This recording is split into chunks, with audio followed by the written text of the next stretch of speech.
There I am. Hey, Took a we're second there, recording. didn't it? Yeah, man, we're We're recording. up and running. We're missing one. Yeah. Okay, so hey everybody. Hey, everybody. Welcome to episode 154 of the Green Suitors podcast, where we are Ronnie Fulton and Brian Sedgley, and we're a minus one Jason Bent. He went out of the country to Michigan. He went up on the he went up on the big mitten. I think he might have been in Wisconsin. Was it? Oh, I was thinking it was Michigan. I don't know. I think it's because I saw his story and it just reminded me of Michigan with the lake. It looked like the ocean. God, that was Yeah. beautiful, huh? Yeah. Yeah. What? That's the time of the year to be there. Yeah, what a beautiful weekend it was, wasn't it? Yeah. Yeah. It was Wow. here too. It finally the humidity stopped here. That's been nice. We were 52 this morning and we were 59 yesterday. And it's just been gorgeous, man. It's beautiful here today. Not a cloud in the sky. Yeah, It's like same here. perfect. Same here. Very Perfect. I've been nice. in the shop all weekend. How about you? We did do some shop time. We also did some outside things too. Is Yeah. starting to feel that last summer projects need to be done before it gets cold. So we're starting to feel that pressure. So we've been doing Yeah. some things there too. Yeah. Hey, I just thought about this as I was getting on. We were doing a woodpecker mini square giveaway all the way up Mhm. until Green Suiters Uh-huh. Con, Con, Con, Con, con, con. Con, and we'll do two next week because Jason is the one who's the master of spinning the wheel to pick. Yes. That sounds good. Let's do two next week. Yeah, cool. That sounds awesome. Changing people's lives. Next week, two people's lives. Yes. That'll be good. Hey, Bourbon with the boys last week. You were on there late. I booked You out of there about 11. you were on late too. I think you were on to like 11:30 Yeah, how range. was that? Yeah. Yeah. God. And then Yeah. I got off and I went and crashed and I tossed and turned for an hour. I You should know, have. I saw your text that, and I was like, "Is he still awake?" You know, when you texted me, that I was like, "So wait a minute, he should be a." So yeah, you just couldn't go. Well, you know what? I think it is. I think we get tired, but then when we get around the group of people, it's like it just energizes you so much, you forget about that you're tired, and it's such cool conversations and updates and everything. It's just hard to get to shut down for the night after that. Yeah, for sure. We had a few join on even after, well, at least one or two join on after you left. No Um, kidding. and when we signed off at 2:39, I believe, in the morning, we Oh my still had God. nine people on. What? Yes, nine were still on there strong.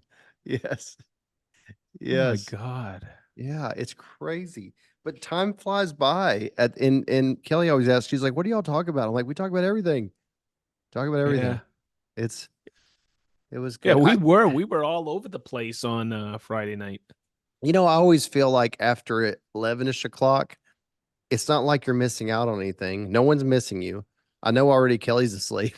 It's like no one's expecting where you need to be. It's easy just to go later. It's easy to just not have an end time, because Yeah. it's like Yeah. you're getting free time, but it's Yeah. fun. It just I you know what? This I just sometimes it just hits me like a ton of bricks. I'm like going Oh, 100 miles an hour and then all of a sudden I'm just like this. I'm leaning and I go, "Oh, why am I still on?" So I book off. And then I was awake. I felt like that at like 9:30. I was like sitting there going, I feel tired. I'm definitely because that was the day I woke up at 4 a.m. And so it was at 9 o'clock at night and I started hitting, but then I hit my second win. I was Jeez. like, Who came on after 11:30? Adam Fuller came Oh, on, the mayor. and Yeah. then I saw that he posted on Discord after the call. He posted on 11. He said, "Are y'all still on there?" And people responded back and said, "So people are actually active on Discord while we're on our, they're on our our our community page while we're on our call." I think it's It's awesome. incredible. Yeah. I mean, like two people responded back to him, like, "Yeah, we're still on here. Come on, we're still here." So that was cool. But it was, Oh, yeah, it was fun time. And then of course I was dragging a little bit on Saturday because I can't sleep in. So I was able to I was able to wake up. I was saying I went to bed at 2:49, woke up at 6, like Mm. 6 o'clock. And then Yeah, that's one of those days where you're at 3 or 4, you're like, what's wrong with me? Why do I feel? Oh, I know yeah. why. I only slept for 4 hours. I think I went to bed on Saturday night. I went to bed real early. Yeah, because I just like I was like late afternoon. I was conked. Yeah. So it's really weird catching up because the way our schedule works is we record Monday night for Friday for our patrons and the release on the following Monday. And but when we have like either Bears with the Boys or Bourbon with the Boys, it's like I'm trying to remember what we talked I about. know. Oh, I know. It is hard. It is hard. So It's, I'll start and ask you, what have you been up to this past week? yeah, like you said, it is hard because I don't like repeating myself for the people that heard, but I think, let's see. I got to think for a second. So that was, let's see, last week, where were we? We already talked about flipping the boat. Yeah, We already talked about that. I've just been working at completing projects that I think I talked about already, that I staggered on purpose some orders to try to yeah, make these fall, and they all came in at the same time, a little bit late. So yeah. everybody was like, you said 7 weeks and it's been 9, or you said Oh, 7 weeks and it's been like 8. And so I've been scrambling to like get those done. And I do not like that type of pressure, but I have found that the this upcoming week is my annual houseboat like guys trip. It's like poker oh, run. And every year when that time comes, it's always the weekend after Labor Day. I always have this level of stress where I'm like, okay, how much can I get done before that trip and after that trip? So this is a very I think this is a very common every year. This is where work piles up. yeah, So like I used to see that point also in front of like Christmas and Thanksgiving yeah. deadlines, you know. That's when it was for me before Yeah. Thanksgiving. Yeah, that one, those are almost like given ones, but Yeah, I've started to realize Labor Day is a big one too. People have Labor Day in their head that they try to yeah. get things done by. And then 4th of July is a big one. Oh, yeah, Yeah, like when they talk to me, even in the spring, they're like, "Can you get this done by 4th of July?" And I've learned to say no. yeah. And Simple, right? I used to say, "Yeah, I think we can," and that just puts you into such a bad situation. So now I'm what I need to do next year, like a reflection. I usually tell people 7 weeks turnaround on some of our projects. Yep, 'Cause that's how long my product takes to come in. I'm going to start saying 7 to 12 weeks to yep. buy myself that time when it is delayed beyond my control, because it drives me crazy to not do it by the time that I say I do it. It drives me crazy. Okay. Makes me feel awful. Well, you're a different animal nowadays, it seems, because that's how I was way back when, because it's your word, right? Nowadays, Yes. people just throw these numbers out there, and I look and I'm listening to them, and I'm like, and I go, "You're going to get that done within, 2 months?" They go, "Oh, no, no, I just tell them that to, pacify them." And that's what, and I don't get that. They're No, yeah. pacifying those people in there. And sometimes I walk away and I'm like, that's not right. Yeah, and it always scares me because they give me 50% down as a deposit. And to me, that's a big deal. They gave me that money and they're just waiting. And so I'm sure they get nervous when it gets to that point that I said it was going to be, that they're sitting there going, "Oh gosh, what are we going to do? What are we going to do?" And I always let Yeah. them know, "Hey, I'm waiting for it." And then sometimes they'll give me a hard time at the point of they're like, "Well, we really like to see that go in really fast." And sometimes I tell them pretty much, I'm like, "You know what? I want to see it go in too, because I've paid for your product and I'm not going to see a cent until I install it. So I'm not going to forget about you." Yeah. Basically, I have paid for the product and I'm not going to see a cent until I do the job. And I think that's the part that sometimes people don't understand.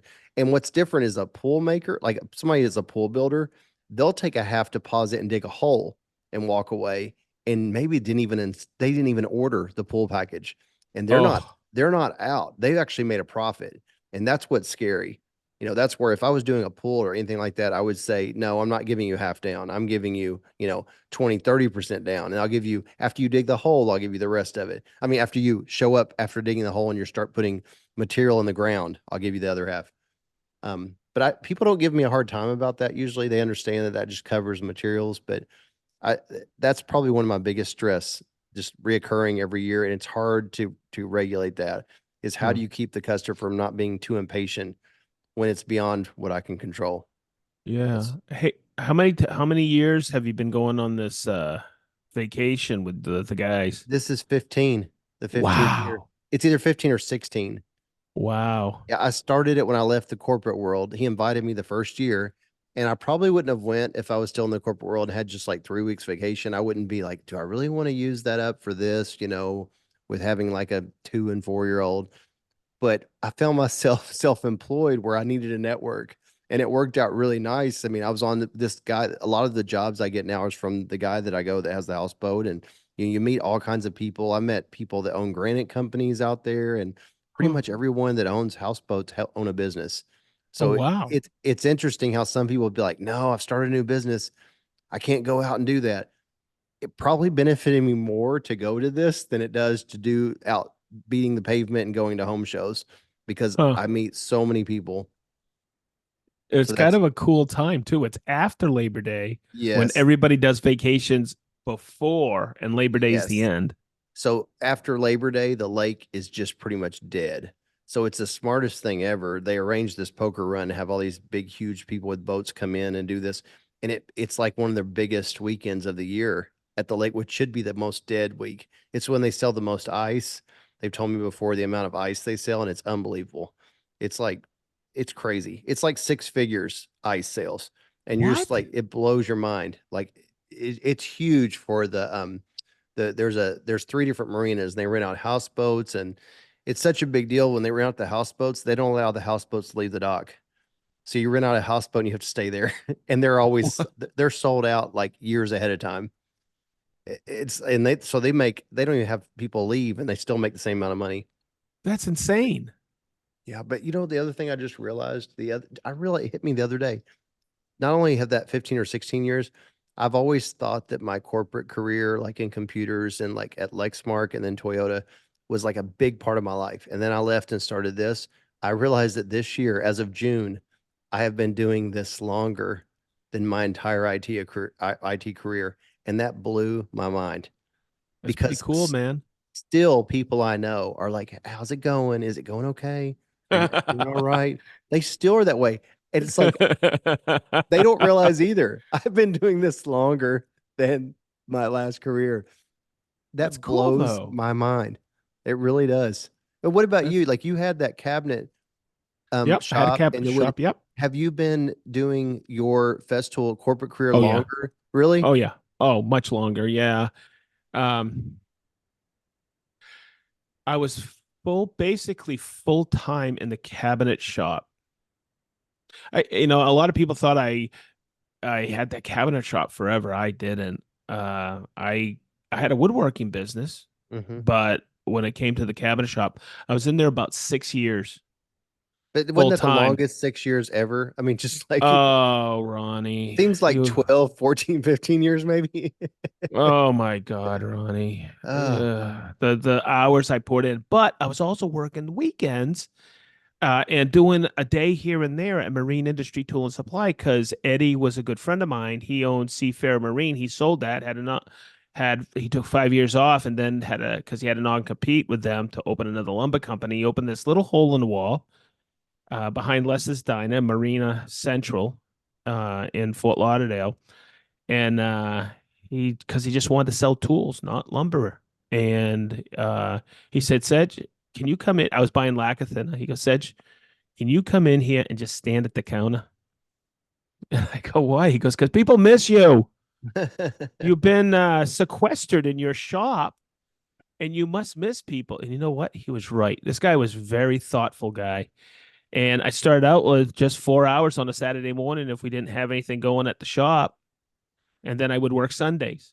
Uh, Mhm. and it just blossomed from there. I met my really good friend Jim Maynard from Festool while I was there. Hmm. And but it's just funny. He said that to me. I was buying lacquer thinner, and he Hmm. said that to me. He goes, "I brought in this Festool line. I don't know much about it." And I said, "Yeah, Wow. they make that sander, that dual mode sander. It was in fine woodworking back in the '90s." And It was pretty cool. And he goes, yeah, it's coming in. I'm going to be an independent sales agent for them, blah, blah, blah. And I go, oh, okay. And the reason he said that is I had been away from the tool business because I worked at International Tool way back when, and I had done that for a stint for about 4 years. And that's where I knew, that's how I met a lot of people that I know even today that are still in the tool business.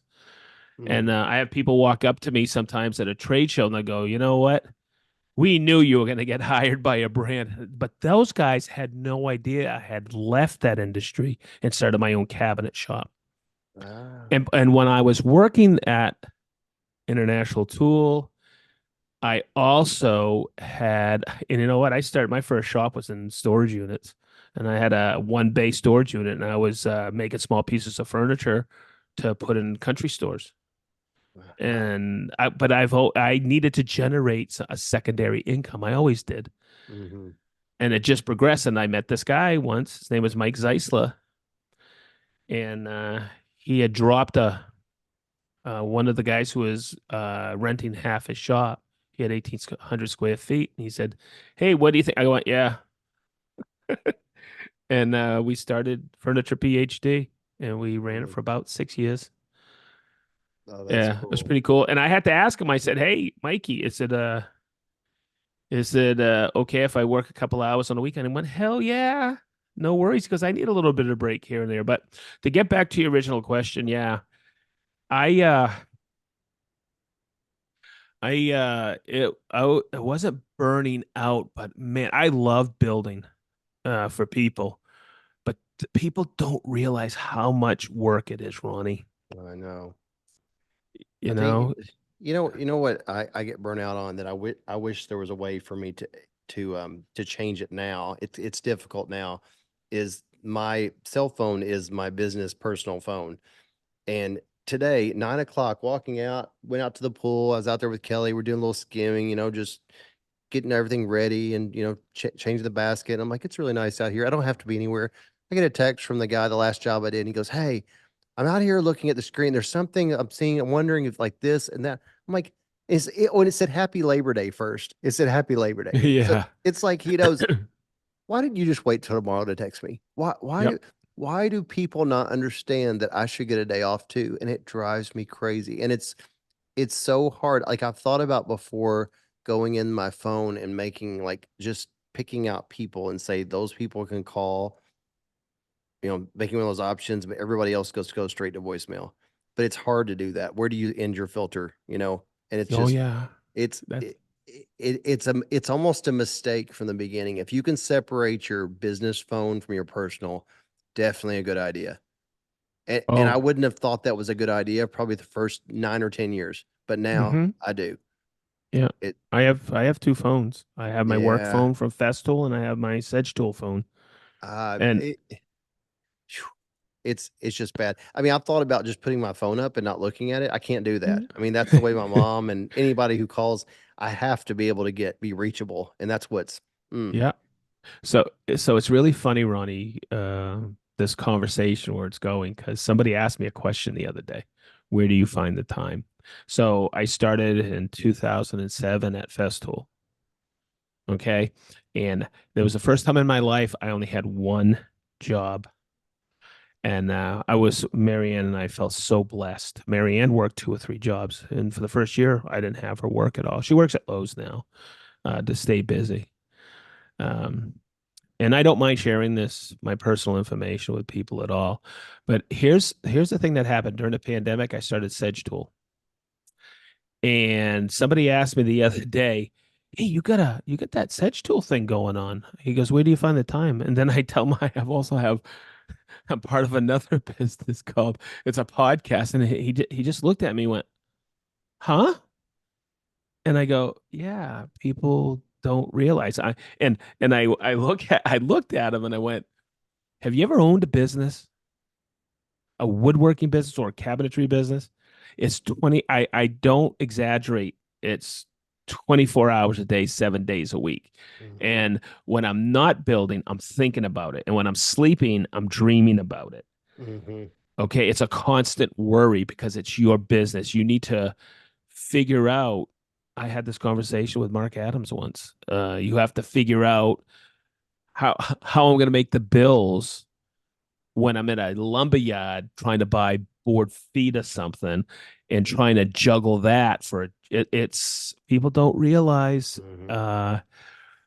what all is entailed about owning a business. So I I do work a lot with my day job, Festool, but I also like okay, so I know a lot of people went away for the weekend. I didn't.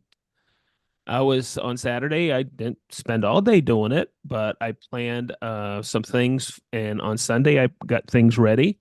And today, because we were off from our day job, Chris went away for the weekend, but he came back and we shot Sedge Tool this morning. And that was a really fun video. We posted it this afternoon because the unit is a Wow, workhorse. that's awesome. Yeah, That's so crazy. but a lot of people I know went away for the weekend.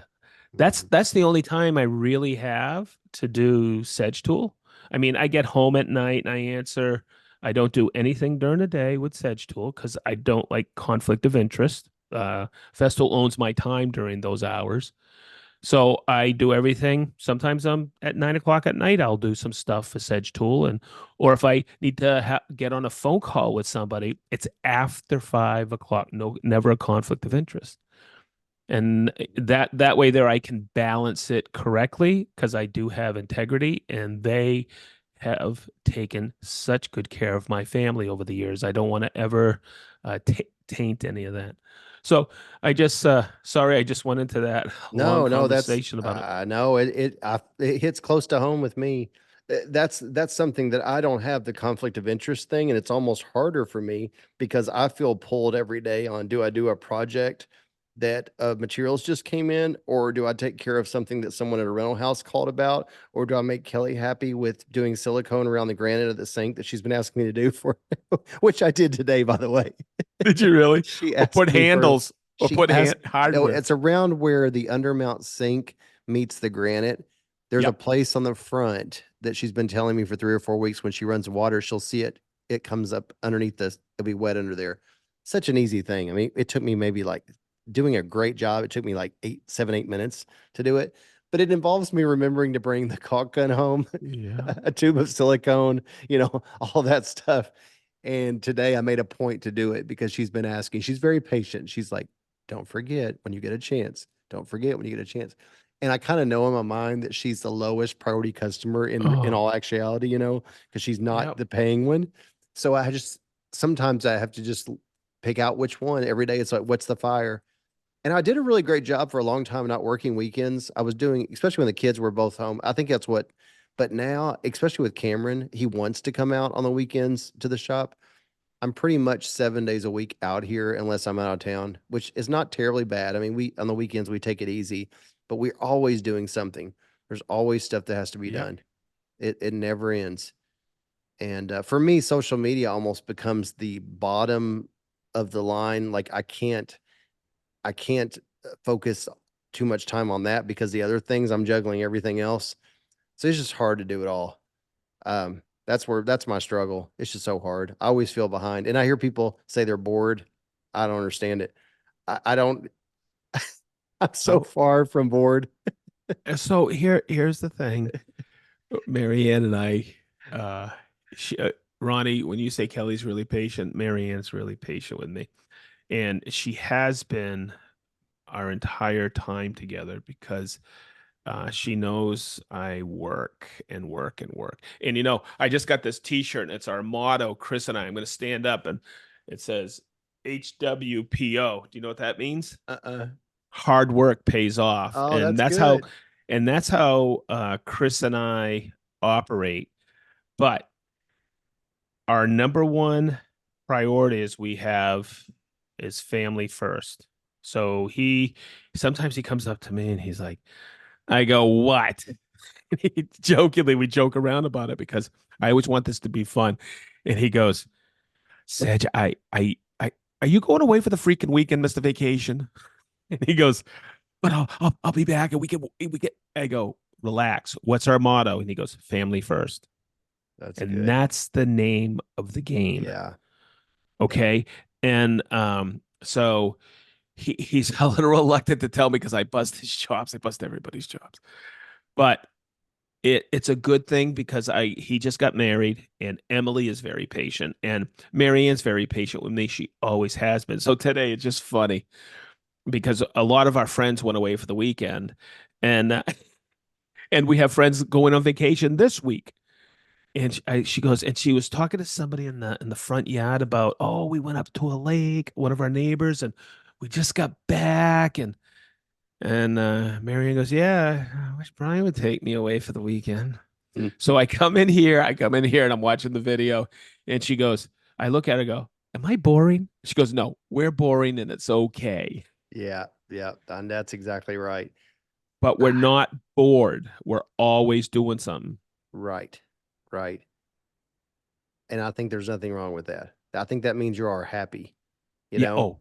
Oh, 100%. Yeah, I think there's some not calling out anyone that I specifically know or listens, but there's people that I know from like high school that I see and I almost feel like they're trying to make up for something like by what they post and the trips they go on and things and I'm like going, how could they want to go all the time like that? I mean, maybe it's just I just don't feel like I'd want Yeah. to be always leaving and always going to this event. I'm like, are they really happy? You know, Well, because if you're truly happy, you're okay with not going somewhere for the weekend and doing what you like to do, you yeah. know?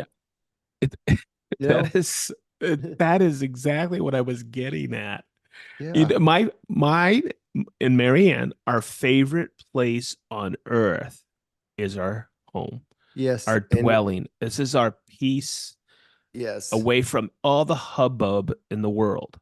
You know, every year when I go, it used to be the houseboat thing that I go to next week, as it used to be Friday through Sunday. And I would get down there on Friday and be like, I should be at, I'd like, I need to be doing this thing, or I should be doing that, or I should be doing that. And then Saturday, my mind would start like letting go a little bit. And I was like, okay, I'm having fun or whatever. And I was like, okay, it was fun. Now we go on Wednesday, and it's kind of nice because I go through that on Wednesday and Thursday. I go through the Yeah. thing of like, I just need to be home, especially when the kids were younger. That used to kill me because I'd be Yeah. calling them like, what are the kids doing? I was like, oh, they're doing this. And, Festival of the Horse Parades this weekend. And I was missing out on that. And that part's easier now because the kids are could care less about, Yeah. like Cameron is gone. If you even turn it around, he's like, I need to go, boom, he's gone because he has his license and Madison, is in college. So it makes that part easier. But I still feel like I need to be back at home, shop, doing what Yep. I do. But it is good to get away. That's where you almost have to force yourself to go on a trip every once in a while just to get away. Yeah. But sometimes it's hard. Mentally, you just can't break away from that because sometimes it's never a good time, you know? So I did make the mistake today. I go, hey, we're going to Cincinnati in a few weeks. She goes, yeah, but you're working. I went, well, kind Uh, of. I go, well, you're going to be in a nice hotel room. Yeah, but you're working. I go, so we went to DC. She goes, that was different. It was a family reunion. And we started to laugh. And I mhm. went, oh, you want to go away, just you and I for the weekend? She goes, you got it. She goes, remember last year we went to Mount Rushmore, just you and I? And I went, oh, yeah. And I wanted to say, that seemed like about 6 years ago. I know, I'm starting to get Facebook memories and things of our Germany trip last year in July. And it's crazy. That was such a whirlwind of seeing all those things. Sometimes I see the pictures and I'm like, I almost forgot that really happened in real life. And Yeah. it makes me want to go back again and take another like Europe trip and almost slow down and do it again, like see everything because it was just so amazing. Yeah. I think that's the big thing for me. I feel like I've finished the places that we can drive to thing. I want to go to places I've never seen before. Yeah. Um, Kelly's going next June with her dad on a cruise to Alaska. Oh, So we have family on a cruise right now on the way to Alaska. yeah, I'm excited for her. I told her definitely. It was with he's a member of the Cattlemen's Association, Yeah. and her mom passed away. It'll be like 2 years, and he asked her this year. They went out west. They did like an out west trip, and he called her and he's like, "Would you want to go with me?" And she was like, "Yes, absolutely." And they went and they had fun, and so they already sent out the thing that this next year is going to be in Alaska, and she said her dad always said he would never go on a cruise ever. Like he's not a Wow. big beach person. He's not because he's worked out in the sun his whole life. So he's Yeah. not a big, that's not his idea of a vacation. He likes to go to Colorado and hunt. That's his Oh, idea of a vacation. But he said he'd always wanted to go to Alaska and he asked her if she wanted to go. So they're going to go next June. That'd be cool. oh, But and I'm all about going to new places, you know? yeah, same, same. Ex- We're trying to get to Alaska. We want to do the cruise, but this week, Marianne has two of her sisters on a cruise with their spouses. So I'm boring. And she also has another sister with her daughter in Paris. Oh, wow. So that's where this whole conversation started today. And I was like, I just, and I told her, I go, honey, I've always been a workaholic. Uh, and I think we've done okay. And she understands completely. Like I said, our favorite place is this house. And Hmm. there's sometimes it's like, hey, good morning, good morning. And then I go my way and she goes her way. But we know we're at the house and we're doing stuff, we're running errands and stuff like that. And I'll tell you what, this weekend for me was perfect. Me too. Me too. I'm not a big fan of going places on holiday weekends because I know that Oh, it's not an oh, original idea. And and the crowds, Ronnie, yes, my the my dad traffic. my dad was always dead set on us going on our beach vacation on July 4th, with everyone else. And I didn't realize it then, but it's like the absolute worst time to go. You know, that's what I like about fall break. We like to go to like the beach trips on fall break when it's already people are back in school and it's Yep. just, some get out. That's the time to go when it's just not crazy busy. And that's also me talking like some people don't mind crowds. And I'm just not a big fan now of when it's packed. I would rather go to a place when it's not packed crowded. And Kelly's the same way. I just don't like it.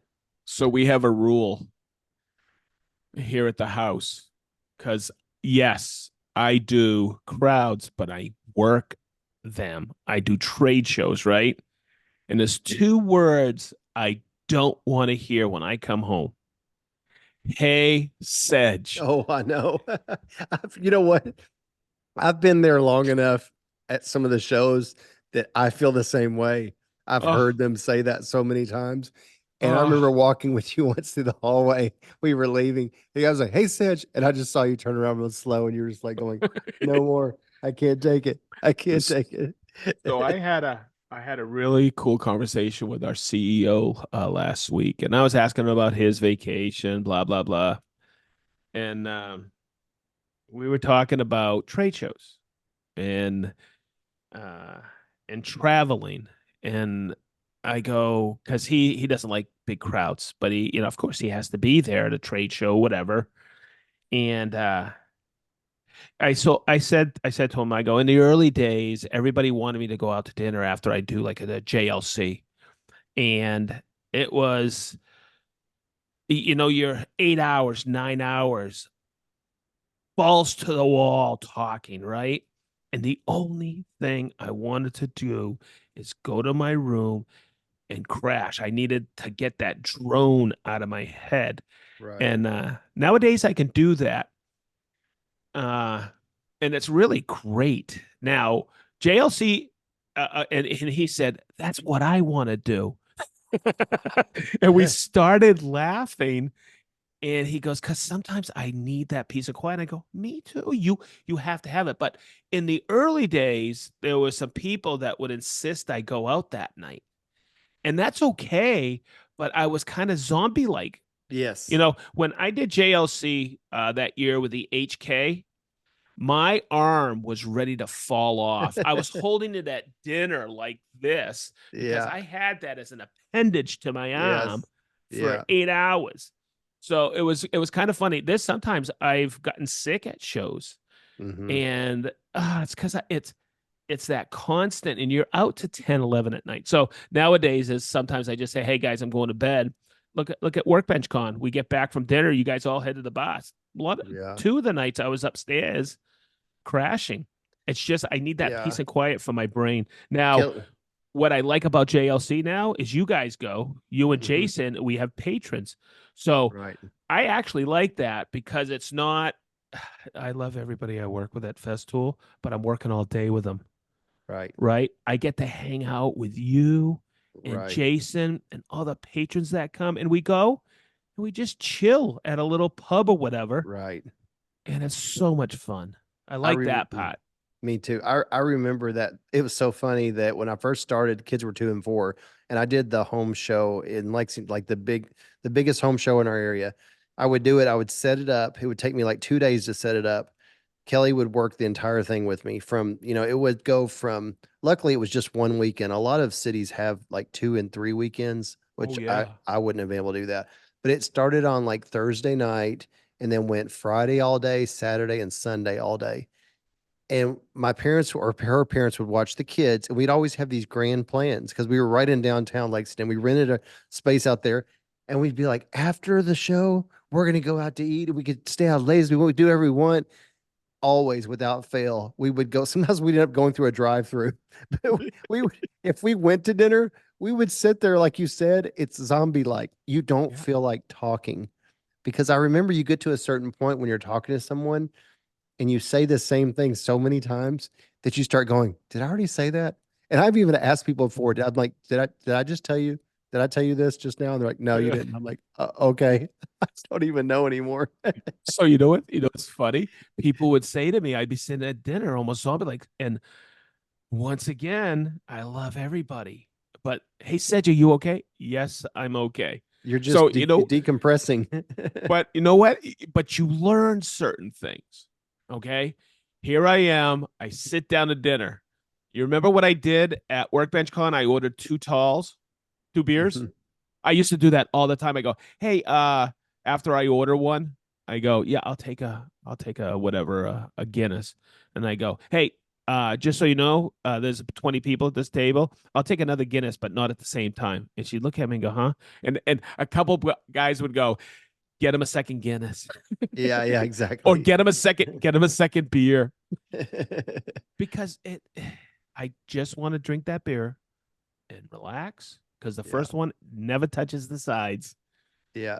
Okay. And Yeah, then I can enjoy my beer, my second one. I remember the year that, It's great how you get zombie like at the end of the day because you yeah, talk all day. it, I'm don't miss it.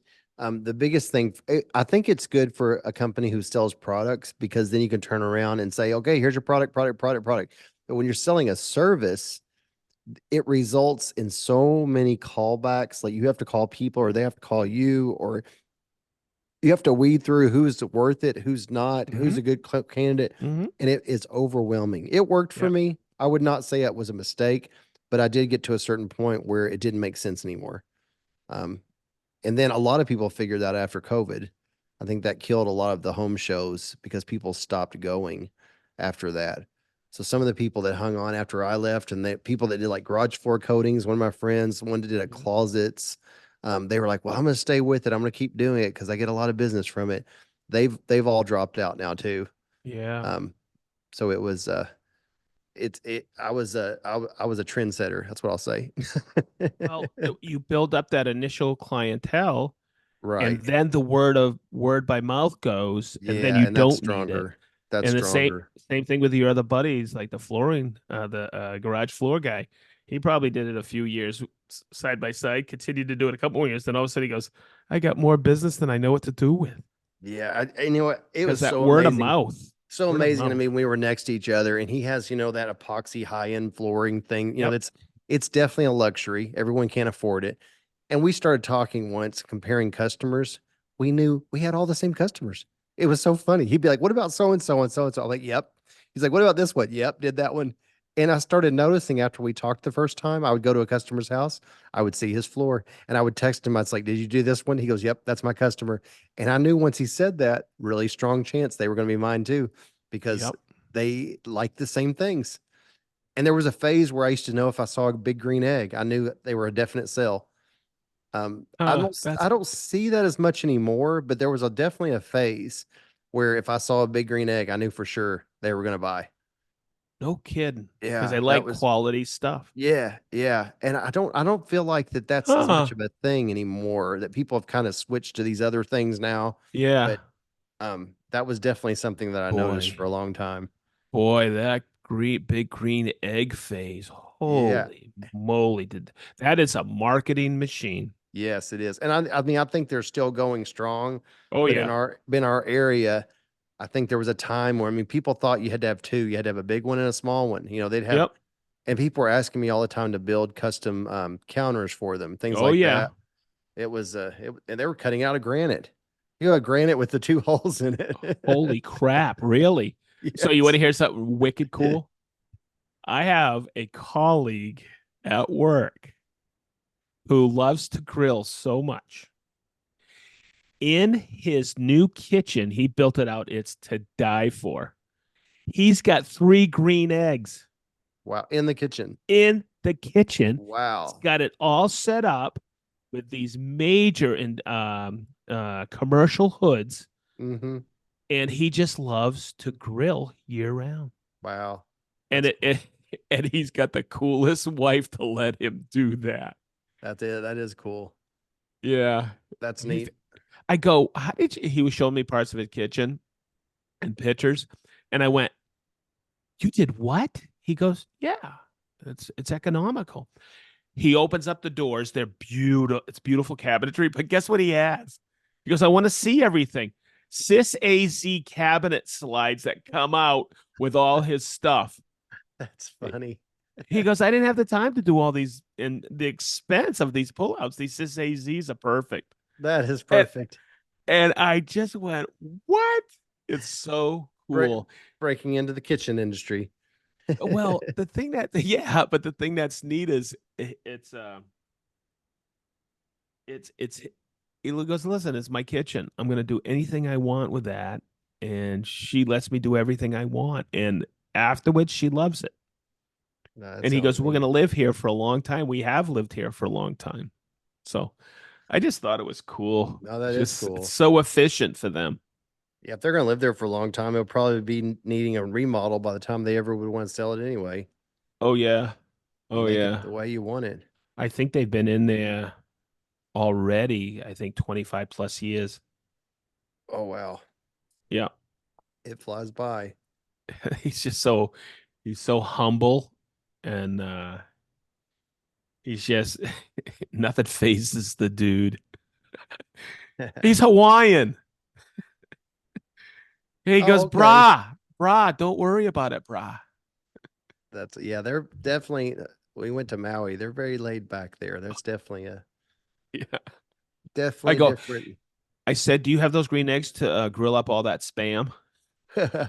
Yeah, there's spam on all the restaurant menus. They have spam. Isn't that crazy? Yeah, McDonald's there has spam and eggs. yeah, yeah. It's Spam McMuffins. I've never had spam. Oh, dude, it's the world's most perfect meat. I love it. Is it? I've never. I guess I made it to my adult life, and then I was like, nah, I don't want to try. You never have had I've never spam. had it. I met somebody this weekend that has never had spam. Yeah, I haven't. That's wild, man. Who was that? It was really cool. I went, "You've never had spam?" I think it was one of my neighbors. And I go, "Oh, it's really good. You grill it up." I have it once a month. Do you? Grill it up. And we grew up eating it once a month, a couple Yeah, I times a mean month. it's huge in Hawaii, that's for sure. Well, I have a friend who's the ultimate food snob. I mean, this guy buys Wagyu hot dogs. Hmm. Okay. Oh my God, he is. I've been in restaurants. He sends steaks back. This is not medium rare. It's medium, and I'm just like the ultimate picky gourmet. Okay, you ready for this? There was one time I'm down on his property in South Carolina. He says, "Hey man, I kind of want to cook something up tonight, but you might get mad." I go, "What is?" He goes, "Spam. We're gonna have spam for dinner." I went, "Are you kidding me? I love spam." He looks at me, and goes, "I knew I loved you, curly boy." Is it like kind of like bologna? Yeah, it's just think Or of it as it's almost like a ham product. okay, okay.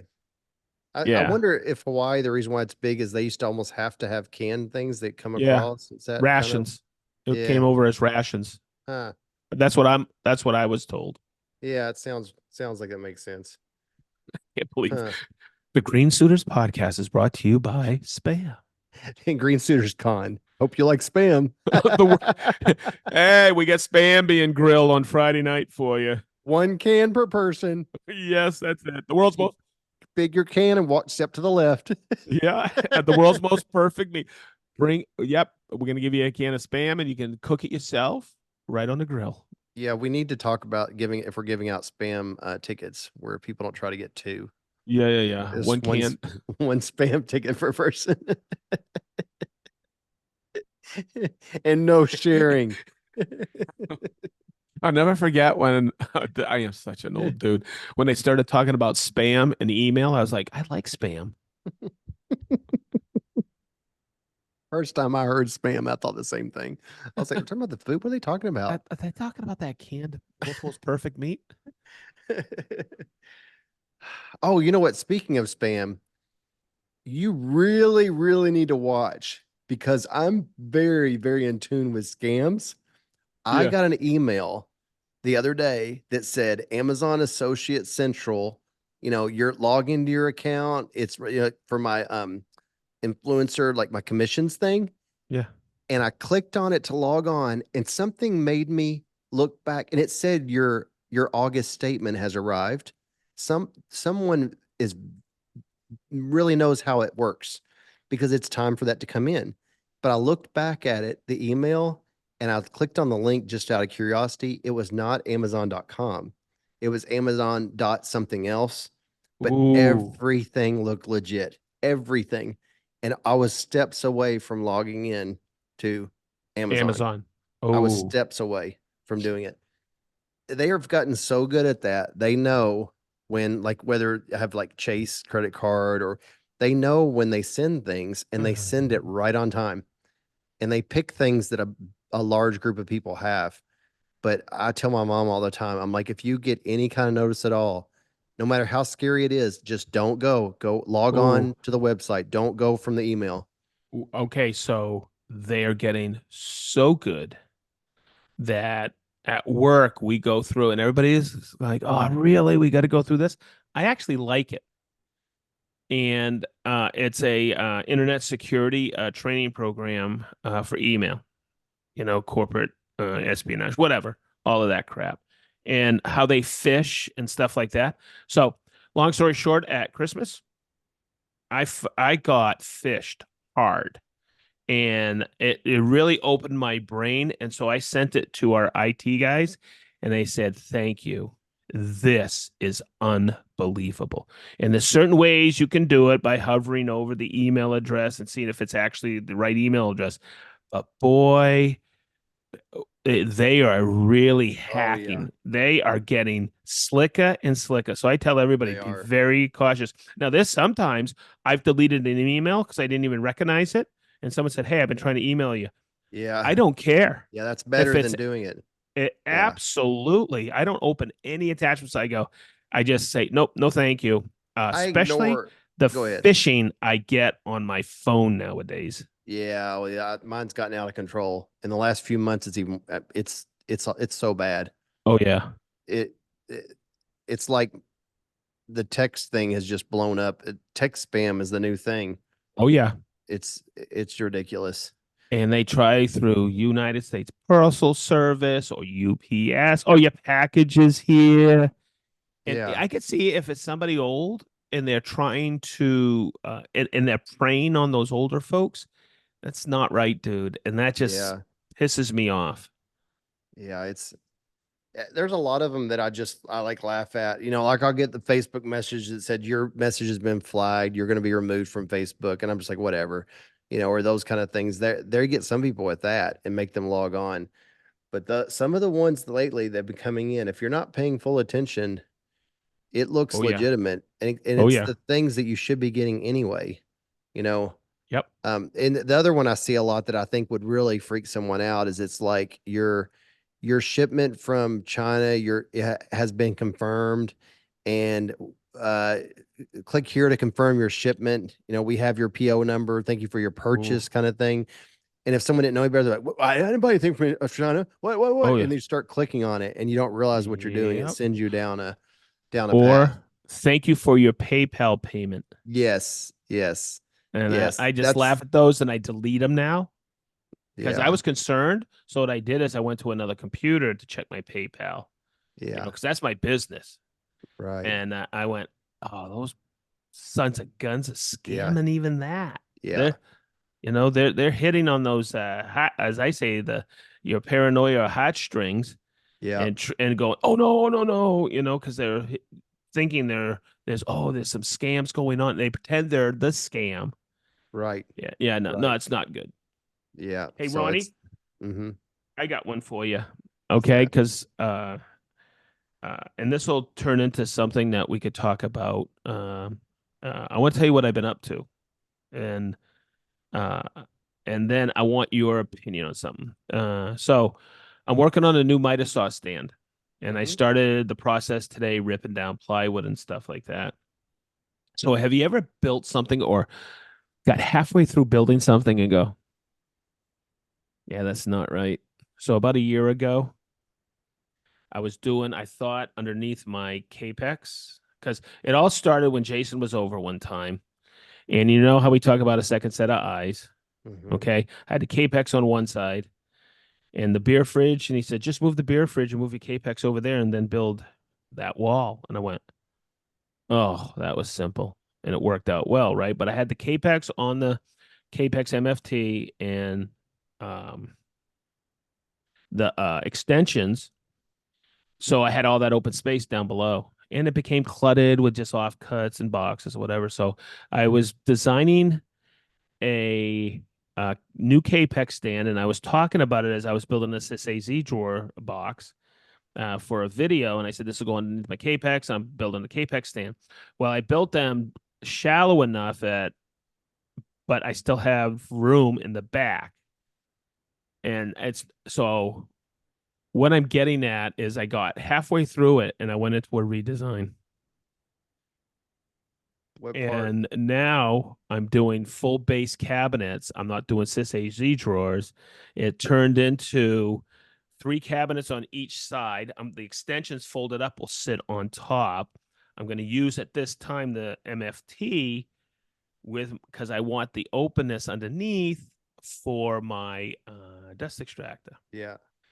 So, and it'll be totally, I could break it apart and use it somewhere else eventually if I need to. But as I'm doing that, it evolved from two cabinets on either side. Now it's three cabinets on either side with, in design I have, the working design I have now, I'm going to put a full top on top for, not Mm-hmm. that I'll have clutter.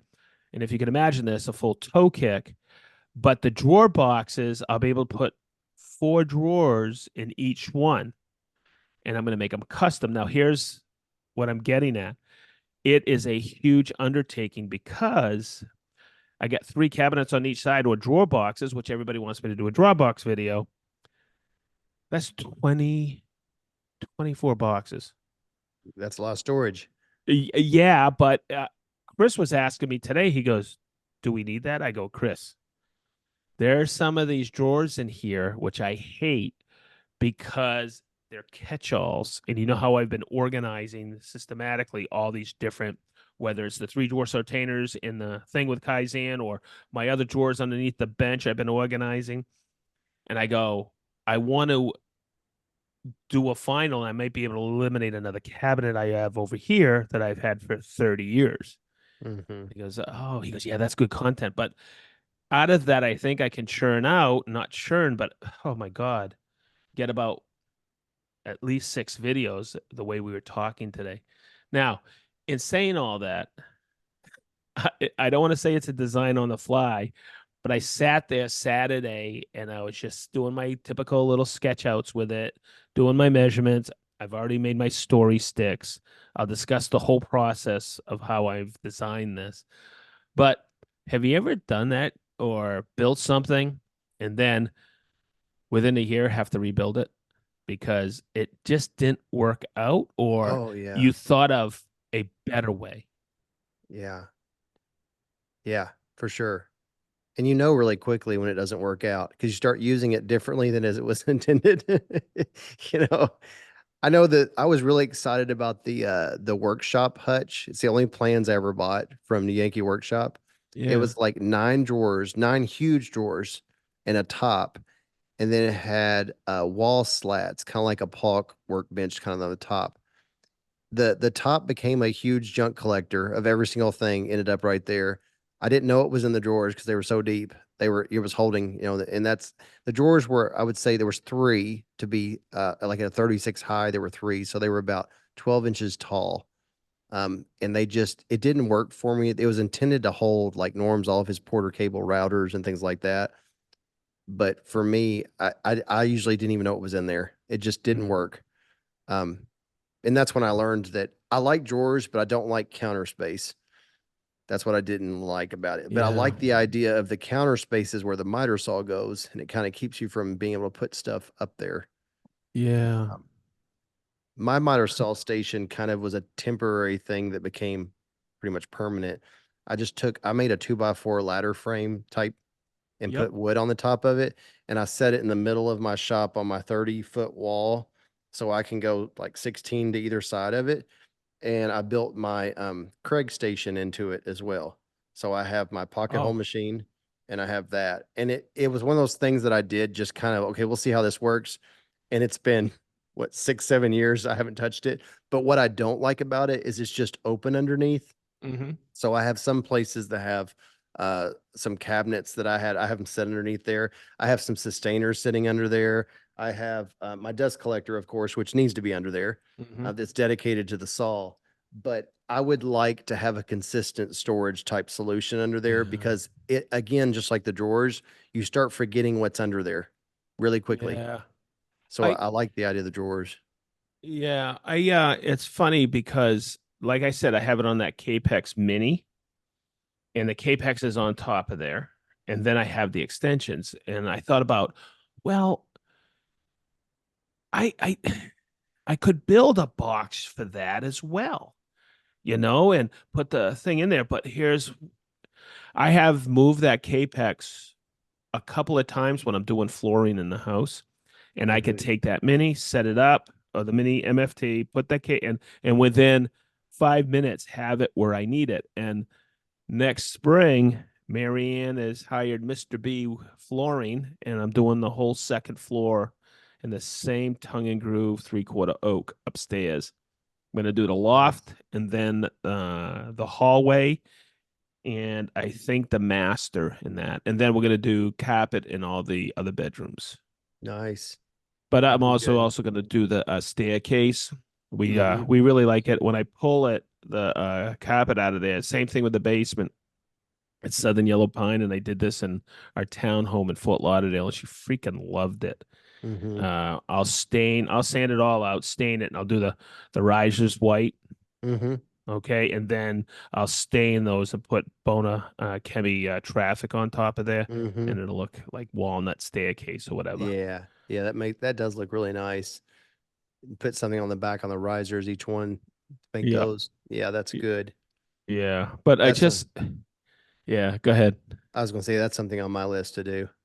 Going down Yeah, into our basement. That's the only carpet we have is going from there down. It's just because that's what when they put it on there when they finished. It just looks it's less stuff to take care of. And it's hard to run a vacuum downstairs.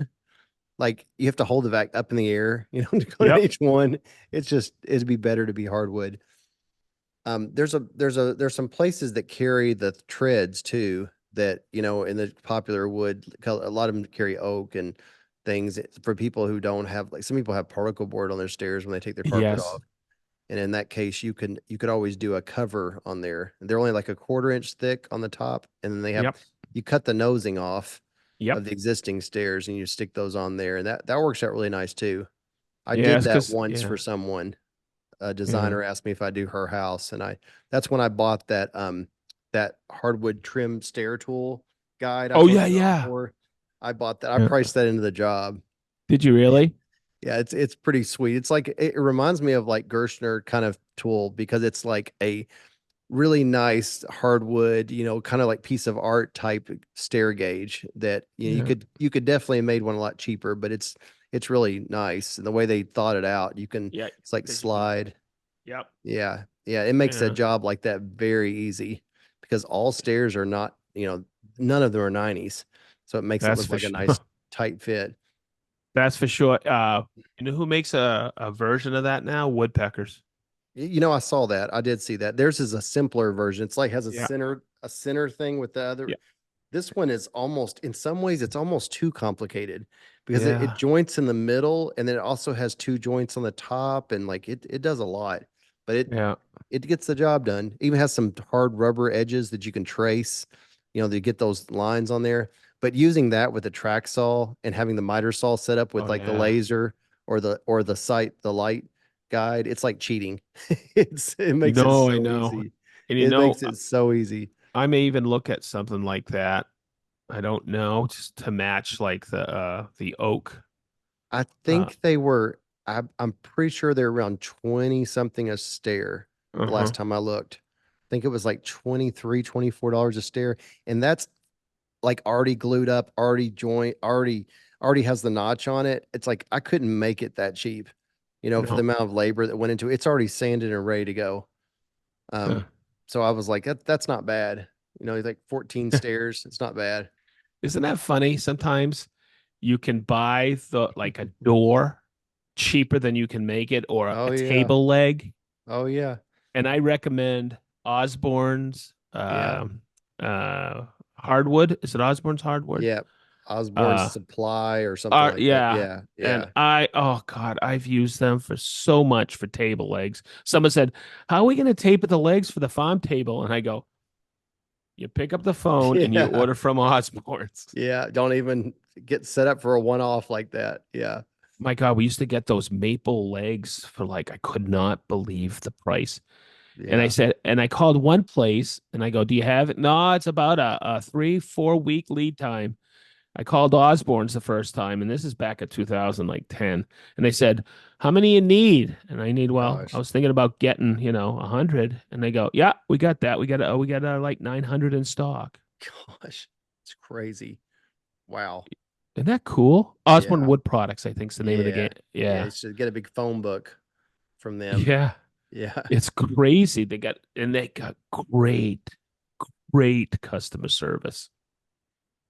I just now thought of something. I don't, what is your issue? Where are you stuck with the miter table? I'm not stuck anymore. Mm-hmm. It's just for me in my shop, I'm always maximizing Mm-hmm. shop space. It's just I'm not stuck. Well, I am stuck now because I did all the ripping today, and now I got to do the cross cutting, and that there's a hesitation because I want to create content, and that's not going to get shot until next Saturday morning. Mm, yeah. It And makes it harder. I'm trying to Yeah. figure out what to film and Mm-hmm. how extensive I'm going to get. So this week I'll be looking about what slides I'm going to get. The other thing too, and this is not a stick, it's just do I want to do I always order 4-inch drawer boxes, and that's what I'm going to fit in there. That's how I design this. But do I make them? I know Jason likes to use plywood, but I like the pre-finished with the edge banding on Mm-hmm. top. It's just a clean look. But once again, you're not going to see too much of that because it's a Right. shop. Right. And am I going to mill it? Do I want to go through the process of milling drawer box stock? I'm going to do a dominoes for the drawers. So I'm not really stuck. It's just how much I want to pay for slides. Mm-hmm. Do I want to do side mount or under mount? And I'm Yeah. leaning toward under mount, but that's a small fortune right there. Right. Yeah. That's another one of those like we talked about on social media now. It almost seems like side mount is like, oh, he did side mount slides. It's like I I know. still use those. I still have a bunch. Well, for my norm bench that I built, what were those like 30-inch long side heavy duty ball bearing slides? I Yeah. kept those. I ended up taking that apart and getting rid of it after holding it because I thought, well, I got to keep it. But it wasn't working for me. So I ditched it, but I kept the slides, so I still have those in a little stack somewhere because I'm not Yeah. getting rid of those. But Yeah. undermount would be even more. Yeah. But I like, also, I'm doing full extension because I hate it when I oh, pull out a yeah. drawer and I gotta dig Yeah, in. I think I've always done full extension since I was aware that they were existing. It's like not even an option. I always do full extension no matter what. I do like to buy my drawer sides. I get them from what's the place now? What's it called that you have one too? Mine, DSI. no, the other one. Is it Etna? Richelieu. Etna? Oh yeah, Etna. Yeah, Yeah. and the my local like hardwood supplier was bought out by them, and I saw there's one where you are too. They have like maybe five or six of them in the country, but they sell the pre-made drawer sides. Yep. They're like they have like 4 or 5 inch, and they have like 8 inch range.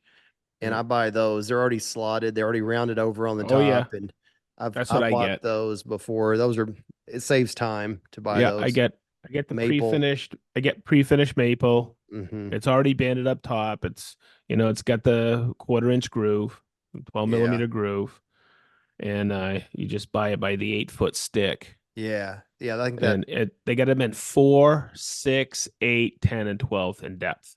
Yeah. Yeah. That's right. I like those, and I like drawers not to be too deep. I've just found Yes. when drawers are too deep, Yes. they start getting things that you go down to the bottom of some. You're like, I didn't know where that was. It and that's what I was trying to get away from. And I was thinking instead of doing 4 inch, doing more drawers because I want to narrow it down because I Yeah. hate deep drawers. I hate wasted space. Right. But then that gives me going to 3 inch and then some 2 inch because I'm going to put foam, Kaizen foam in there and custom French fit them, right? Mm-hmm. But the problem is that is in so I'll be working on that the rest of the year and into next year Yeah. You because know, it's a lot of work and that's a lot of custom. one option too that sometimes people forget about is that if it's something you're storing that you just like to know where it is, but you don't use it all the time, you don't have to use slides. It can just be a box in the box. Yep. I mean that's worked for many, many years before slides existed. Yep. That's an option. And people forget Oh, that, you know. that's true too. It could just be a box that just slides out and has a catch where it doesn't come all the way out, Yep. you know. That's Yep. The other thing I want to the other thing I want to teach is waterfall in the grain. oh yeah. Yeah, That's fun. That's yeah. just, or your orientation and it's I did that in a cab. I used to do that all the time. And the customer would go, that looks really cool. They don't know. You'd have to Hmm. point it out to them. Right. Oh, Well, where they is I? don't know why it looks good. It just does, you know. Yeah. Oh, I was who was it? I was talking to Jason. We were talking about it on Bourbon with the Boys, but Jason brought in that end table he made for Mary.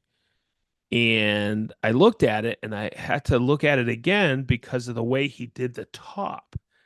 And he waterfalled the top all the way around. And I said to somebody, I go, make sure you point. She's gonna love this because it was a gorgeous end table piece. But make sure I told her father, make sure you point that out to her so she's gonna love it, but so she can explain it and brag about it when she brings it to school. Because Uh-huh. people see something, they go, I really love this. But then when the woodworker points out what they did, they go, oh. So Hmm. sometimes I think it's that education of showing the refinements that you did to something or the Right. attention to detail.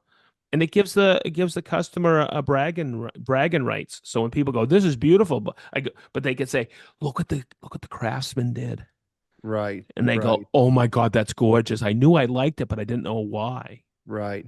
Yeah, that's definitely you can do that wrong and it just doesn't look quite right. It's like you don't Yeah, match the grain. It's like, I see what you're trying to do there, but it doesn't really looks homemade. I mean, uh, But if it matches, it doesn't, you he know. he yeah, he brought it into work to show, to give it to Rick, to give to Mary, and it's beautiful. But a lot of people probably walk by and go, that's an end table. Eh, Mhm. it's quite a bit more. He put a lot of attention to detail in it. That's beautiful. That's cool. Yeah, That's cool. You're making me thinking about my miter station now. I know. Isn't I'm that looking over at crazy? it. I'm looking And over at it going, but what I did is I looked at it over the past couple of months and I said, why don't I like this? Those cabinets are great. I know exactly where I'm going to move them. They're going to have Cis AZ drawers in them, and I'm going to stack them over there to another station in my shop. I got a perfect spot for him. So I won't waste anything. It's just I hated that dead space behind there. So I've been thinking about it, thinking about it, thinking about it. And then I'm not jumping into it. And I just did a lot of sketching this week, Saturday morning. And then what I went, oh, um, that was Saturday. Today is Monday. Yesterday, I looked at it again and went, yeah, forget about that. So I did my story sticks. I always do story sticks. I love doing that Me too. because, yeah, because you could just take it, look at it, bring it back, think about it. And then today, as I'm ripping, I'm like, I just look at it and go, okay, I got all my measurements there. I need 12 of these, blah, blah, blah, blah, blah, blah, blah. But I've also taken it and brought the notes into here, typed them up, reviewed them. So I'm giving it a lot of thought. I'm analyzing it. I can knock these out so daggone quick, but I don't want to get into it like I did before and go, oh, I didn't think of that, Hmm. you know? Yeah. So this week at night, probably starting tomorrow night, I ripped all my 100 millimeter stock and I'll start building out the toe kicks. I don't need to teach that. I already have a video on it, Yeah. Yeah. That'd be an you know? interesting project. That's um that's a valuable one because it's it's something to use. It's a tool. I probably one of my most used tools in the shop for sure.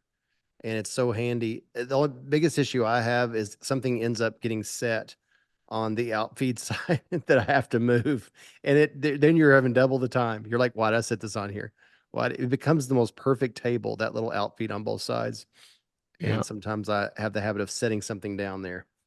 So my other thought process was this. I'm building six base cabinets, six base drawer banks. Guess what? If I ever move and I have another shop and I don't want that for a Midas station, I have six base drawer banks that I could put as another station, combine all six together and have a great, Yeah, and I could put a workbench on top of that. So that's true. I just thought about it and I was like, okay, I'm going to make this right. I'm not putting any backs on it because what if that becomes an island for me Right. I don't know. I'm just thinking out loud, but it just I'm putting a lot of thought in this, but I'm moving forward as I go. So Well, it's gonna be a fun next month or two. the good thing is you're building on what you already know, like with what works with you and I mean, I think that you have to, like you said, if you ever done anything and realized it doesn't work, you got to go through that. There's been so many things that I thought was an amazing idea that sometimes it takes you years to realize it's not. You know, like my outfeed table, for example, on my Powermatic, my full Yep. size Powermatic, I had my outfeed table for at least 10 years. At least 10 years was the full length all the way to the end. I went the same distance out. Have I ever cut something wider than like 48 inches on that saw? No. So why did I have a 50-inch wide like outfeed table on the other side? And finally I realized I only needed like about 40 inches maybe from the Yep. left side of the blade. That's it. That's all I needed. But that did not hit me forever because I had drawers underneath it and I thought, oh, it's doubling as storage, but it did not work. And when I finally just grabbed that outfeed table and cut it in half, which I was using a commercial door, it was a 36-inch commercial solid core door that I bought for a project, and they didn't like the wood grain. And so I tried to take it back, Huh. and they were like, "We'll just give you another one." So I got to keep it, and it was a perfect outfeed table because it's like 2 inches thick, it heavy, like I bet it weighs Wow. 200 pounds. And I put it on my CNC and let it cut dog holes in it, and it's been Oh, great. But I ended up cutting it in half because it just was too big. But things like that, I think sometimes you think something's a good idea, and it takes years to figure out that it's like, I don't use this part of this or this function that I put on here at all. It's just taking up space. That's a process, I guess. yeah. Yeah. So I also did this weekend. I got my little Osmo and I started going around the shop and yeah, oh, I love it. I love it. And you know Me what? You know too. what's really cool about it though? Is I was talking to Chris because he has one. We shoot a lot of Sedge tool now. Well, that's all we do. We use the Osmo 3 for shooting Sedge tool. And because one of my goals this year is learning how to edit, but boy, I'm learning a lot about shooting stuff. And Chris is really appreciative Oh, I bet. because I'm going a little bit slower now, not going like this. Oh yeah, yeah, yeah. And he's going, "Oh, that's cool. You're learning, huh?" And I go, "Oh, yeah." So I went around the shop and I was filming just certain areas of the shop, also to catalog things in case I have a fire or whatever. I'm Right. doing that all around the house. And it's funny because I see the clutter spots. Oh yeah. And every weekend this whole fall is I am decluttering those spots so they look cleaner, Mm-hmm. and I'm gonna go, oh, do I really need this? Mm-hmm. Yeah, so It's funny you say that. Today, Cameron was in the shop and we were doing something with the boat. And he said, you know what? He goes, you know what I noticed, Dad? He goes, you know how it used to be? There would always be this one area we would never film, that we would never, like, don't ever let that part over there be seen, or don't ever. He goes, he goes, pretty much all the way around now. Like for the first time, he's like, there's not a, like, he's right. It's pretty much okay all the way around. There's still something I would do at every inch of the shop, but yeah. there's a certain point where you have to say good enough, you just have to. But he's grown up knowing that. There's certain areas, certain angles you don't film because we don't want people to see this or see that or see this. Yep. It makes it easier when you're filming content when you don't have to be careful about what you're showing Oh, it's a lot easier. because And people do see everything. yeah, the best thing, some great advice I got from Jason and Marianne was insistent I do it, is the single bay. That was all my lawn and garden equipment. I got Hmm. that shed. It's still cluttered, but I got the garden shed and that was fun. And that's all in there now. But it's amazing how things get cluttered quick, right? So quick. Oh, So quick. My biggest struggle is my upper section where my CNC is, and I can park the van in there, I can park my car. So I keep it pretty much open. But when I come back from the job and I have the van, I back up to it. You're taking out sometimes yes. materials like aluminum. It's going to go to the scrap. I let that pile up, and you're trying to go the next day. What do? You pull it out, you put it in that open space in the garage bay, and then you go. And you go like 4 or 5 days doing that. That's what sometimes on the weekends are spent going through that, where you almost have to throw it and run. You just have Yep. to. You have to, because I'm the customer that can't get mad at myself. I have to run to the next job. That's a constant struggle for Huh. me, is to do that, to take care of that kind of stuff. No one else is. You're the owner. Yes. Oh, And you have to remember that. it's so common that I'll on Fridays just keep the van door shut and I almost forget. And on Monday morning, you open up the back door and you're like, oh, I forgot. We Yeah. piled it up. Oh, We that's where piled it up. that's where I love my rule of 10 and I do that. Do I do it every day? No. But there's sometimes like I walked in and I go, Saturday morning, I go, where the hell did this come from? Because what I'll do is I don't like to spend money when I'm doing stuff. So I brought all my paint stuff to Festool for the EXO applications I did, I Festool watched that. Live. I watched that. That was fun. Yeah. When I finish that, you know what I look at when I finish Festool Live is I look at Minnie and she always says, Sedge, that was fun. That was She good. goes, you look like you have fun. I go, Minnie, I'm whooped. I was up and down those ladders, but it was Yeah. cool. And, but half the stuff in there was mine from home. Yeah. That was a good one. You brought up some applications I hadn't thought of. Installing gutters. Um, I had thought of a ceiling fan and forgot. Yeah. And then you said that again, because that's where I think of a place that my arms are always killing me. It's on a Always, fan. It's always on always. a fan because you're just like holding it in the air while you're trying to do like a wire nut, or you're Yeah. trying It to. sucks. Yes, it does. It does. Um, and anything where you're holding something up, you hit on some ones I hadn't even thought of. So that was good. It was So really good. I went around for 2 weeks and I went to a few people around Festool. I asked some people outside of Festool, uh, what are some overhead applications that we could use this exoskeleton for? Now, I'm doing one, and I just had a laundry list of things I want. Some things I hadn't thought of. The gutters was mine because I watched the guys do my gutters. The one I was about wire pulling, we do have a guy who comes in. I wasn't lying.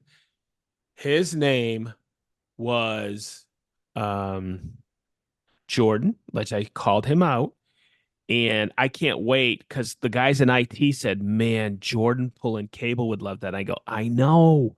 I wish I Yeah. had one early in the year when he was pulling all that cable. We hire him to do that." And the IT guy goes, "He says I got a couple switches up there. I might want to have you wire." I went, "No," but Yep. When we do a deck ceiling, Cameron will spend 2 to 3 hours running Romex under there, arms up over his head. And I mean, when someone's like down in the running the ceiling, you're running all those wires overhead. That would be just a perfect example of not making your arms feel like they're going to fall off by lunch. You know, yeah, huh? You I'm know, it's real. interested. Go ahead. No, go ahead. I was going to say, I'm really interested. My father-in-law's birthday party, his 80th birthday party, is coming up in like 2 weeks. And I told Kelly today that I am going to take the exoskeleton with me. I'm very curious to see what his thoughts are on this So because cool. he's It's someone who he started as a mason. He's been a carpenter. He's owned a truss company. He's been everything in the construction, a plumber. He's been everything. And I'm really curious to see what his thoughts are on it. I want to put it on him and show. And I know probably at his age, especially, he's going to be like, oh. But I'm thinking there may have been a time in his career where he'd been like, I don't need that. I'm yeah. strong. Oh yeah, I'm yeah. strong. And Uh, yeah. I think there will be people that have that mentality. Oh But if yeah. you're honest with yourself, like, I mean, I consider myself in really good shape, but there's a few things. When I use a paint roller on a ceiling, if I'm using the Planex on a ceiling, or if you're doing a lot of like things with crown molding, Yep. you feel it in your shoulder. Your Oh shoulders yeah. get tired. You have to Oh like yeah. bring your arms down, especially paint rolling. You would think that wouldn't be so hard on Oh your no. shoulders, but that's one of the worst things to do overhead because So you're trying to push at the same time as you're holding that up, and that so would be a dream. so here's one for you. Here's one for you. I forgot to mention this. Maybe I did, but I've so somebody said something to me. I went, "Oh, really?" But then I thought about it. Okay. Mechanics Oh on a yeah. lift.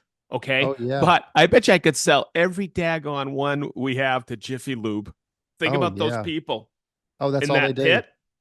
That's And all they I do. wrote I wrote that down and I laughed. So I also said something at the end, and that is a true story. I own a pizzeria Oh and I'm yeah. getting the boxes up and okay, so buy one Right. and use it. Yeah.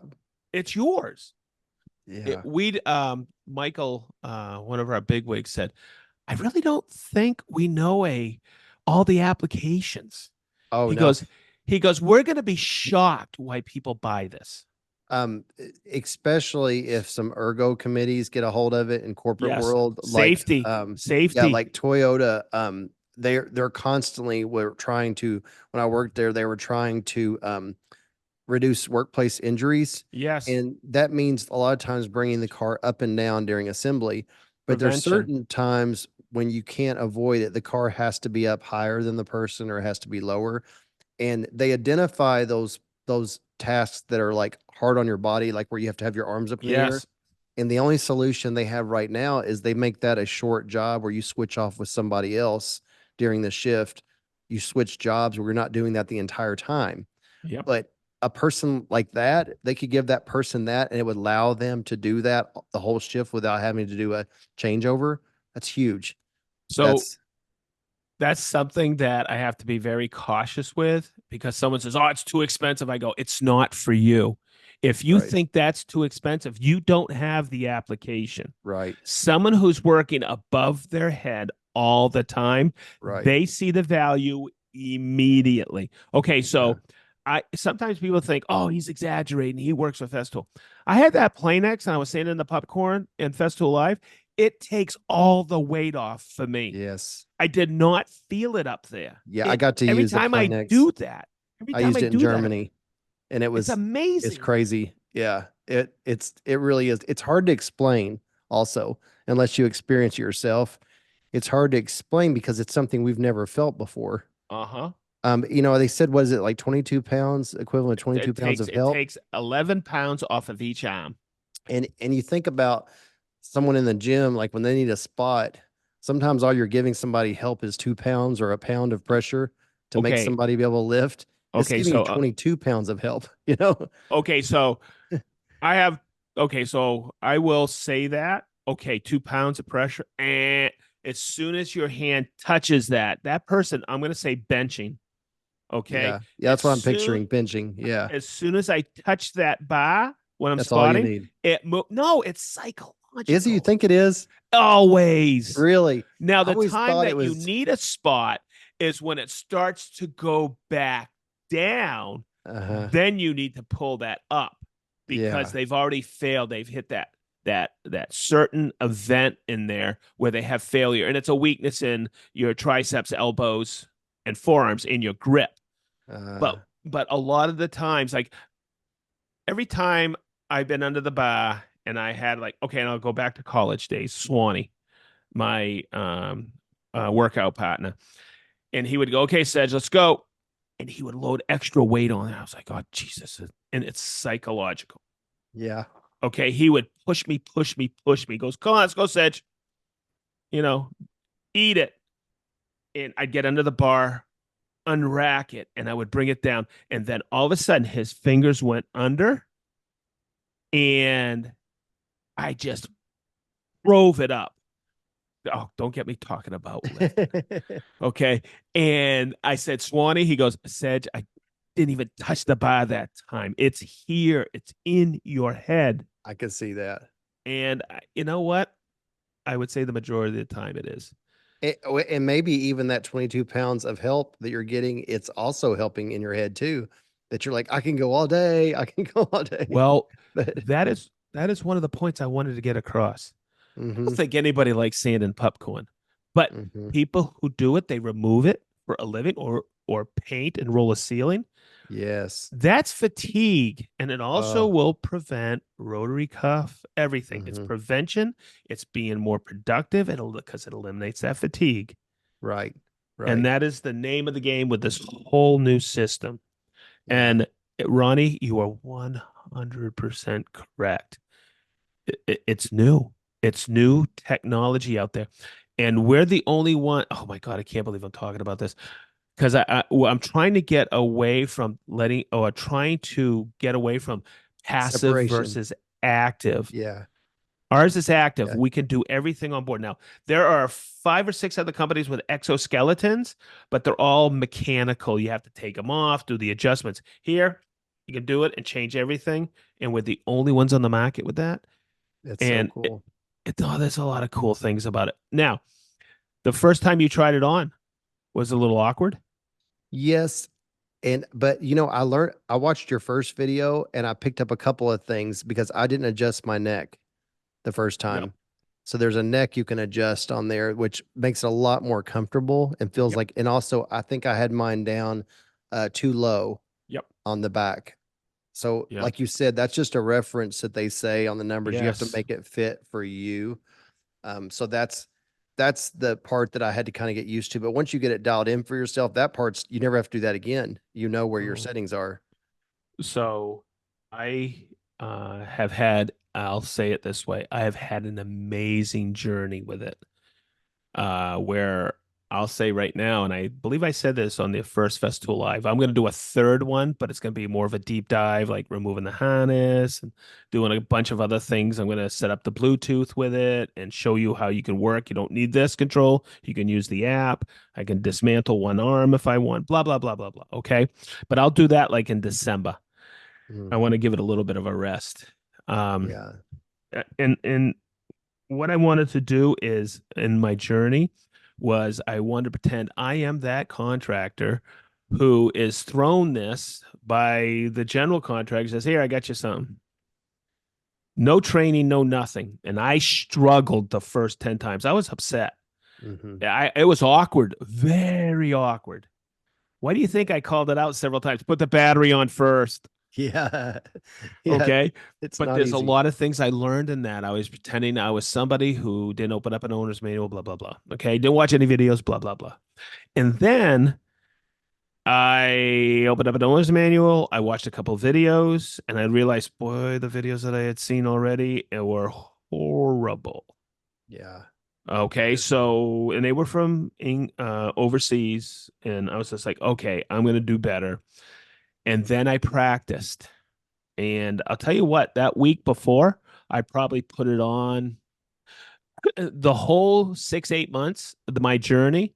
I must have put it on 50 times yeah, that helps. because I wanted to be able to show and teach it.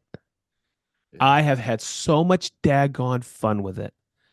I've lived through my frustration. So now I think, I really truly believe this, that I have taught people to eliminate a lot of frustration. Number one, be patient with yourself. You've never used this before. Right.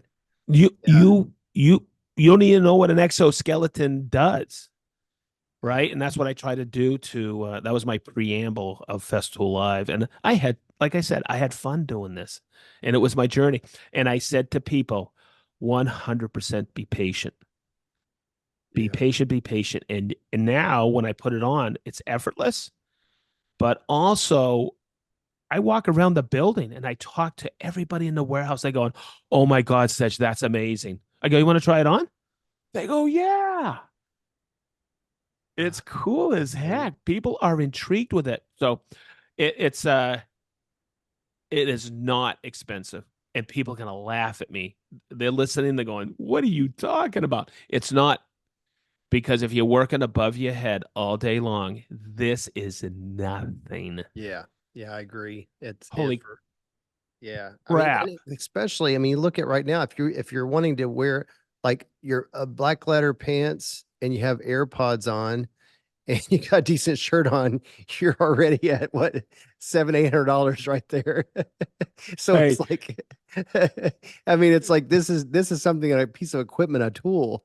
It's like it's as useful as a Conturo, you know, and the same oh, price. yeah. Hey, you want to hear something funny? This is gonna sound funny because I just been watching the time, and for 5 minutes I gushed, and I think everybody can hear my passion. They're listening and they're going, "Holy crap, is he passionate about Festool?" I've worked for them for 17 years, Ronnie, and I still get giddy talking about those tools. Mm. Holy crap, did I step in shit? Huh? This is, I It's can't believe it. And I go, I want to say, this episode was brought to you by Festool. I think the impressive thing for me and reason why I about Festool, there's been things that have been rolled out before. It wasn't Exoskeleton. I kind of was excited about that one, but there have been other things before. I'm like, that's stupid. I don't need that. And I would sit there for maybe for years and not even try. And then all of a sudden, I'm like going, why didn't someone make me get this earlier? This is amazing. The things that are, and not even just the tools, some of the accessory things that I think are, it's hokey. I don't need that. But they all make sense. They're all great. You I've not had any that were like, oh, once you start using it, you're like, oh, you know, know what sucks? This sucks. I'm eligible for retirement in a little over 3 years. And I'm seeing stuff that's coming out in 4 or 5 years. oh, I'm that would going, suck. I can't freaking retire. Yeah, yeah, yeah. That you know what that there's a guy that has worked for Corvette forever. His name is Tadge, and he was responsible for the last generation of Corvette, and he's retiring like this year. And he's the same thing. This guy's in his 70s and he didn't want to leave. Every time he was getting ready to leave, Corvette rolls out another car every five to Jesus. six years. You can imagine how hard it would be to leave. You're like, I don't want to leave. That next one's coming out. I don't want to leave. The rear end engine one's coming out. It would be so hard. When do you put your head up? Because the thing is, when they roll out a new car, they've already started designing the next one. So can you imagine how hard it would be to There's leave while the there's a other one was being designed? there's a couple tools that I messed around prototypes last year, and I found out they're coming out, and I'm like, when? And somebody told me. I went. He goes, what? I go, You won't be I, here. he goes. I go, I might be retired by then. He goes, bullshit. We're not letting you leave. Jokingly, Amazing. but I thought, it's good. It's good to I can't believe I just went on and on about that well, exoskeleton. yeah, I mean, there's so much to think about with it. I started thinking, Cameron and I were talking about, Can you imagine where it could go someday with the basis of an exoskeleton? That eventually it could be to the point of where you put on almost like a jumpsuit and it's assisting you all over. I mean, Yeah. how what a game changer that would be if it was assisting your legs, assisting your arms, assisting everything. Just and it's a reality because a lot of people wouldn't think what we're talking about right now is was a reality, and it is.